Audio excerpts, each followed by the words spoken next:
নমস্কার। ট্যুর কাপেলে ডুয়ার্সের দ্বিতীয় পর্বে আপনাদের চা গাছের ফুল দিয়েই আজকে স্বাগত জানালাম। জলপাইগুড়ির নদী উপত্যকা ছাড়িয়ে ডুয়ার্সের জঙ্গলে আজকে আমরা পা দিলাম। আজ আপনাদের দেখাবো জলে জঙ্গলে ঘেরা 7 পয়েন্টস। আমরা সকাল 9টায় ব্রেকফাস্ট সেরে হোটেলের দাদা ঠিক করা গাড়িতে বেরিয়ে পড়লাম সারাদিনের সফরে। সৌভাগ্যবশত হোটেলে আগের থেকে স্টে করা কিছু বয়োজ্যেষ্ঠ মানুষের সাথে আমাদের সফরটা আজকে শেয়ার করতে পারলাম। প্রথমেই আমরা চাপড়ামারির ঘন জঙ্গলের মধ্যে দিয়ে পৌঁছে গেলাম আমাদের প্রথম ভিউ পয়েন্ট ঝালংয়ে, যার এই পারের পাহাড় আমাদের ভারতবর্ষের অন্তর্গত, আর ওই পারের পাহাড় হলো ভুটানের প্রথম পাহাড়।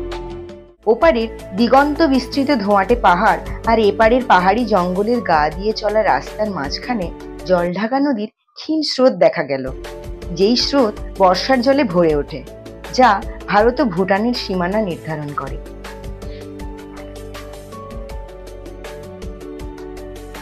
আমরা ওখানে কিছু ফটো তুলে বেরিয়ে পড়লাম আমাদের পরবর্তী ভিউ পয়েন্ট অ্যাপেল স্টোনে। স্টিভ জবস এই আধখাওয়া অ্যাপেল দেখেই কি আইফোনের লোগো আবিষ্কার করেছিলেন কি জানি, তা বলতে পারবো না। আপেলের পাশ থেকে কোনো ঝর্ণা না গেলেও এই অ্যাপেল স্টোনের পাশ থেকে কিন্তু শীর্ণকায় একটা জলের ধারা আমরা দেখতে পেলাম। ডুয়ার্সের এই জলধারাগুলো বর্ষার জলে পুষ্ট হওয়ায় আমরা প্রাক গ্রীষ্মকালে কিছুই প্রায় দেখতে পেলাম না। অ্যাপেল স্টোনের পাশে আমরা নাম না জানা খুব সুন্দর লতাপাতা ও ফুলেদের দল দেখতে পেলাম। আমরা ওখানে পাশের একটি রেস্টুরেন্টে আজকে লাঞ্চটাও সেরে নিয়েছিলাম। লাঞ্চের পরিবেশনা এতটাই সুন্দর ছিল এবং বাঙালিয়ানায় ভরা ছিল।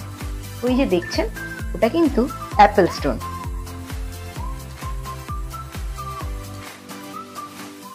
ওখানে খাওয়া দাওয়া সেরে আমাদের পরবর্তী যে ভিউ পয়েন্ট ছিল সেখানে পৌঁছানোর উদ্দেশ্যে রওনা দিলাম। আমাদের পরবর্তী ভিউ পয়েন্ট ছিল বিন্দু।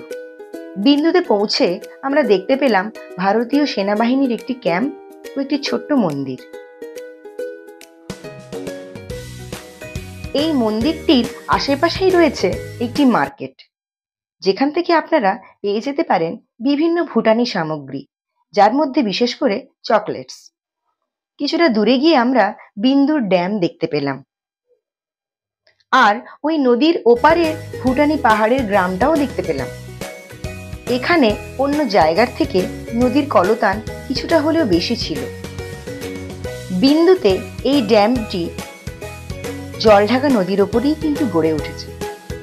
আমরা ওই ড্যাম্পের জলের মাঝখান বরাবর গেছিলাম ওই জলস্রোতটাকে কাছ থেকে উপভোগ করব বলে।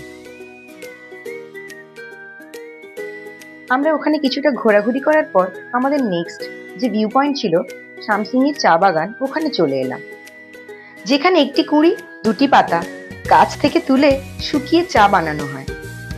চা বাগানে গিয়ে লেপার্ডের গল্প শুনবো না তা কি হয়? শুনলাম আগের দিনই ওই পারের জঙ্গলের কাছে যে চা বাগানটি ছিল ওখানে একটি লেপার্ড অ্যাটাক করেছিল ওখানকার এক কর্মীকে। আমরা শুনেই খানিকটা ভয় পেলাম, আর বাগানের বেশি দূর যাওয়ার মতন সাহস হলো না কারোরই। ওখানে দেখলাম খুব সুন্দর হালকা বৃষ্টি হচ্ছে, তাই আমরা ওখান থেকে বেশিক্ষণ না থেকে রওনা দিয়ে দিলাম আমাদের শেষ গন্তব্য রকি আইল্যান্ডে। রকি আইল্যান্ডে এসে আমরা কিন্তু রক পেলাম, আইল্যান্ডের কোনো দেখাই পেলাম না।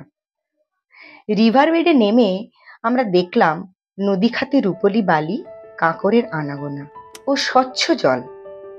সূর্যের আলোর অভাব সত্ত্বেও নদী খাতের জলে ছোট ছোট মাছ ও চিংড়ি দেখতে পেলাম।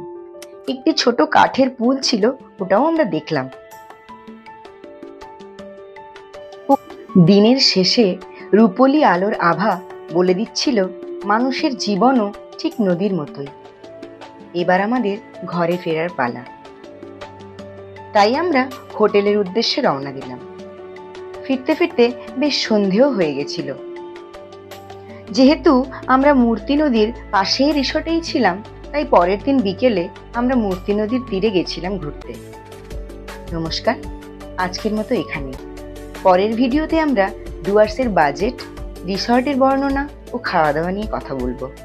ভালো থাকুন, সুস্থ থাকুন, ঘুরুন ফিরুন, আনন্দ করুন, কারণ জীবন কিন্তু একটাই।